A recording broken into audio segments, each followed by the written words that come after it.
నమస్తే, welcome to our channel. నేను ప్రియాంకరావు.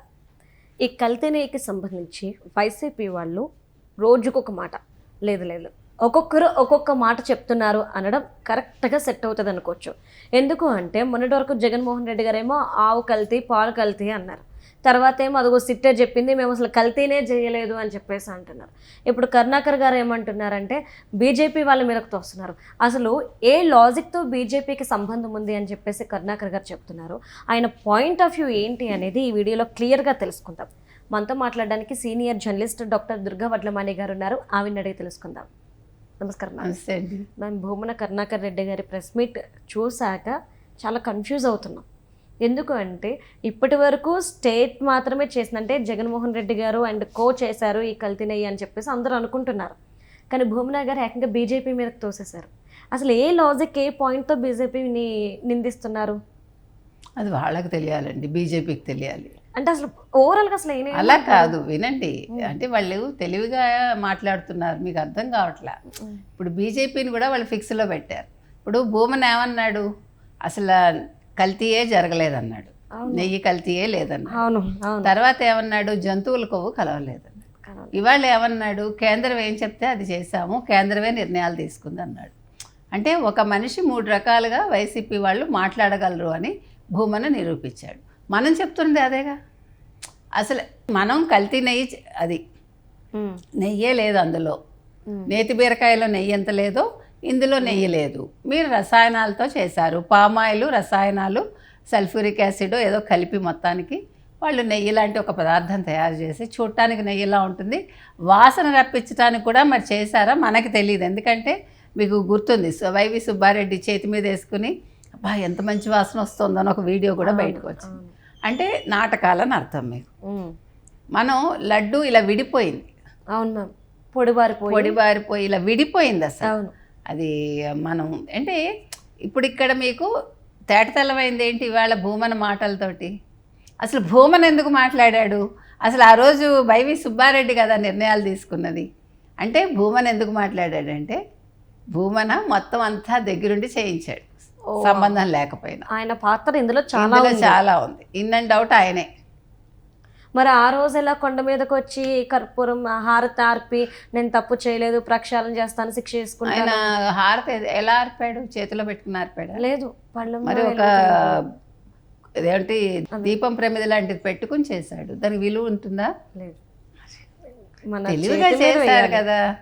ఇప్పుడు నేను ప్రజల్ని మోసం చేయడానికి నేను హారతిని ఆర్పాను, కానీ నా కాన్షియస్ నాకు భయం కాబట్టి నేను ఒక ప్రమిద పెట్టుకుని చేశాను. కాబట్టి అక్కడ నేను అబద్ధం చెప్పినట్టు కాదుగా. అశ్వత్థామ అతః కుంజరః, అర్థం అంతే. అంటే ఎంత తెలివిగా వైసీపీ వాళ్ళు తప్పు చేసినా తప్పించుకోవటానికి వాళ్ళు మార్గాలు వెతుక్కుంటారు. ఆయన ఒక క్రిస్టియన్ వచ్చి అక్కడ హారతి కర్పూరం వెలిగించాడంటేనే మీకు అర్థం కావట్లా.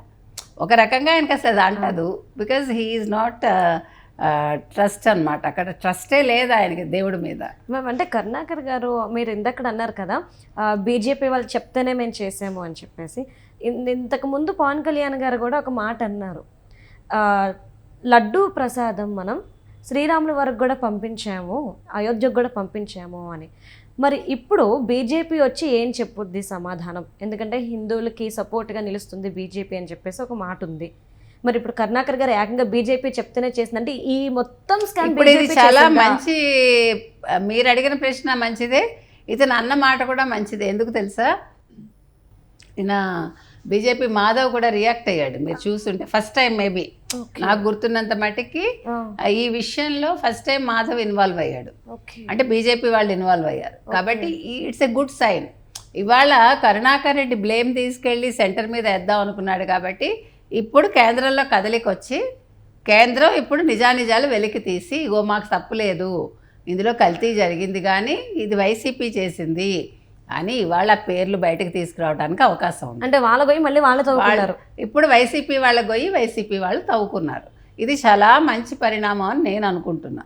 ఎందుకంటే ఇప్పటికైనా కేంద్రం కలగజేసుకుంటుంది. అవును, ఇప్పటి వరకు నిర్లిప్తంగా ఉంది కదా, ఎవ్వరూ స్పందించాల. నిన్న ఫస్ట్ టైం మాధవ్ స్పందించారు. కాబట్టి వాళ్ళ కరుణాకర్ రెడ్డి ఏదైతే మాట్లాడారో మీకు ఇందాక నేను చెప్పినట్టుగా వైసీపీ వాళ్ళు ప్రతిసారి వాళ్ళ గొయ్యి వాళ్ళు తవ్వుకుంటారు. వాళ్ళకి ఎవ్వరూ బయట వాళ్ళు అక్కర్లే, వాళ్ళకి శత్రువులు వాళ్ళకి వాళ్ళే జైలుకి పంపించుకుంటారు, వాళ్ళకి వాళ్ళే అంతే, ఏ సమస్య ఉండదు. ఇప్పుడు నిన్నను దీని గురించే కదా అంబటి రాంబాబు బూతులు మాట్లాడి జైలుకి వెళ్ళాడు. కానీ అంబటి రాంబాబుకి అర్థం కాని తత్వం బోధపడింది ఏంటంటే, అసలు కాపుల్ని టార్గెట్ చేస్తున్నాడు జగన్మోహన్ రెడ్డి, మన్ని బకరాలు చేస్తున్నాడు. ఒక్క రెడ్డి కూడా జైలుకి వెళ్ళటం లేదు, ఒక్క రెడ్డి వచ్చి బయటకు వచ్చి బూతులు మాట్లాడలేదు అనే పాయింట్ ఇంతవరకు ఒక కాపు క్యాచ్ చేశాడో చెప్పండి నాకు. అంతకుముందు కమ్మాడు బలయ్యాడు, ఇప్పుడు కాపులు అయ్యారు, అంతకుముందు ఎస్సీలు అయ్యారు, మళ్ళీ బీసీ కూడా యాడ్ అయింది కదా, బీసీలు అవుతారు, ముస్లిమ్స్ అవుతారు, అంటే మైనారిటీలు అవుతారు.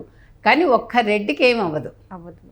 కాబట్టి ఇప్పుడు కరుణాకర్ రెడ్డి చెప్పిన మాట వల్ల ఫస్ట్ టైం ఈ నెయ్యి కల్తీకి సంబంధించి ఎవరైతే చైర్మన్స్గా వ్యవహరించారో కరుణాకర్ రెడ్డి అండ్ సుబ్బారెడ్డి అండ్ ధర్మారెడ్డి, వీళ్ళ మీద కేసులు నమోదయ్యే అవకాశాలు మనకి కనిపిస్తున్నాయి. అంటే మ్యామ్ మీకున్న అవగాహన వరకు బీజేపీ అంటే కరుణాకర్ గారు చెప్పారు కదా, కొత్త వాళ్ళకి అవకాశం ఇవ్వండి అని అన్నారు కాబట్టి మేము మార్చాల్సి వచ్చింది అని చెప్పి చాలా క్లియర్గా చెప్తున్నారు. బీజేపీ ఏం చెప్పింది? నిజంగా కొత్త వాళ్ళకి టెండర్లు మార్చి కొత్త వాళ్ళకి ఇవ్వండి అని బీజేపీ చెప్పిందా? బీజేపీ ఎందుకు చెప్పింది? ఇప్పుడు ఎవరు మార్చారు టెండర్ ప్రక్రియలో? ఆ నియమ నిబంధనలు మార్చింది వైవి సుబ్బారెడ్డి కదా. కానీ బీజేపీ చెప్తేనే బీజేపీకి అంటే వీళ్ళు బీజేపీకి చెప్పామని అనడానికి ప్రూఫ్ ఉందా? ఇప్పుడు లిఖిత పూర్వకంగా ఏదైనా ఉందా? లేదు. మీ దగ్గర ఆడియో విజువల్స్ ఉన్నాయా, వీడియోలు ఉన్నాయా? చూపించమనండి. ఈ పాటికి వస్తే బయటకు వస్తాయిగా. కాబట్టి నేను ఇప్పుడు మీతో మాట్లాడతానండి వ్యక్తిగతంగా, దానికి ప్రూఫ్ ఉంటుందా? ఎక్కడ ఉంటుంది మ్యామ్? మరి ఇప్పుడు బీజేపీ చెప్తే చేసామంటే, ఇప్పుడు వాళ్ళు కేంద్రాన్ని కూడా, అంటే ఇప్పుడు కేంద్రం ఏ రకంగా స్పందిస్తుంది ఇక్కడ మనం చూడాలి. రైట్. అంటే వాళ్ళిద్దరికీ అంతకుముందు కలిసి పనిచేశారు కాబట్టి బీజేపీ అండ్ వైసీపీ. ఇప్పుడు బీజేపీ నోరు విప్పుతుందా, ప్రజలకు నిజాలు చెప్తుందా, ఇందులో బీజేపీ ఇరుక్కుందా ఇరుక్కోలేదా అనేది ఇప్పుడు బయటికి రావాలి. మ్యామ్ అంటే ఇంత పెద్ద పొరపాటు జరిగింది, ఇది ఆషామాషి విషయం కాదు, ఒక రసాయన పదార్థంతో లడ్డూ చేయడం అనేది. మరి బీజేపీ ఇప్పటి వరకు ఎందుకు సైలెంట్గా ఉంది? అంటే వచ్చి మీరు ఇంటరాక్ట్ అవ్వండ్రో బాబు అని వైసీపీ వాళ్ళు అడిగితే కానీ బీజేపీ బయటకు రాలేదు అంటే ఎందుకు సైలెంట్ ఉంది? ఎందుకు సైలెంట్ ఉందంటే బీజేపీ ఏం మాట్లాడుతుంది ఇప్పుడు? వినండి, అదే చెప్తున్నా. ఇప్పుడు బీజేపీ మాట్లాడింది అనుకోండి, వాళ్ళు తప్పు చేశారో ఒప్పు చేశారో వాళ్ళే చెప్పుకోవాలి. ఇప్పుడు వైసీపీ మాట్లాడింది కాబట్టి ఇప్పుడు వాళ్ళు బయటకు రావాలి. ఇది యాక్చువల్గా వాళ్ళు ముందు మాట్లాడాలి, కానీ ఎవరు స్పందించలే. ఇంకొకటి ఎందుకు స్పందించాలంటే వాళ్ళు కూటమిలో ఉన్నారు, అర్థమైందా మీకు? అయినా స్పందించలేదు, మనం కూడా వెయిట్ చేస్తున్నాం. కానీ ఇప్పుడు వైసీపీ చెప్పాక they have to come out. So అందుకని ఇవాళ బీజేపీ ఇంతకాలం మాట్లాడకపోవడం కూడా తప్పే. బికాజ్ మేము హిందువులకి అనుకూలం అని చెప్పుకుంటూ హిందువుల ఓట్లను అడిగే బీజేపీ ఇన్ని రోజులు ఎందుకు మాట్లాడలేదు? హిందూ భక్తుల మనోభావాలు దెబ్బతిన్నాక, హిందువులకు సంబంధించిన దేవుడికి సంబంధించిన వెంకటేశ్వర స్వామికి సంబంధించిన ప్రసాదం కల్తీ అయ్యాక మరి దాని మీద మాట్లాడాలిగా. మీరు చేశారా చేయలేదా తర్వాత? కల్తీ జరిగింది, ఎవరు కల్తీ చేసినా దాన్ని బయట పెట్టాల్సిన బాధ్యత ఉంది, సిట్టు పేర్లు బయట పెట్టాలి అని వాళ్ళు ఎందుకు చెప్పలేదు? సుప్రీంకోర్టు సిబిఐ సిట్ విచారణకు ఆదేశించాక మరి ఇందులో ఇప్పుడు సిబిఐ తప్పుందా విచారణలో పేర్లు బయటకు రాకపోవడానికి? ఇప్పుడు ఒక సిట్ అనే మాట్లాడారు కదా నిన్న క్యాబినెట్లో, కానీ సిబిఐ సిట్ ఇచ్చిన రిపోర్ట్ ఇది. కాబట్టి ఇక్కడ సిబిఐని మేనేజ్ చేసిందా వైసీపీ? ఇది తెలియాలి. ఆ పాయింట్ నేను ఎవరు బయట మాట్లాడలేదు, ఈవెన్ క్యాబినెట్లో కూడా మాట్లాడలేదు. కానీ సుప్రీంకోర్టు సిబిఐ సిట్ విచారణలో వచ్చిన రిపోర్ట్ ఇది క్లియర్ కట్గా మనకు తెలుసు. కాబట్టి ఇక్కడ ఎవరిని మేనేజ్ చేశారు? ఇక్కడ సిట్టు తప్పు లేదా? సిబిఐని మేనేజ్ చేశారా? సిబిఐ మళ్ళీ వాళ్ళకి అనుకూలంగా పనిచేసిందా? ఎందుకంటే సిబిఐ అంటే మనకు నమ్మకం పోయింది, మనం అన్నీ చూసాం. మనం వివేకానంద రెడ్డి హత్య కేసు నుంచి చూస్తున్నాం.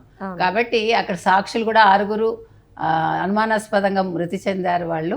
కాబట్టి ఈ అంశాలన్నీ చూశాక ఇప్పుడు మీకు క్లారిటీ వచ్చి right. Thank you so much.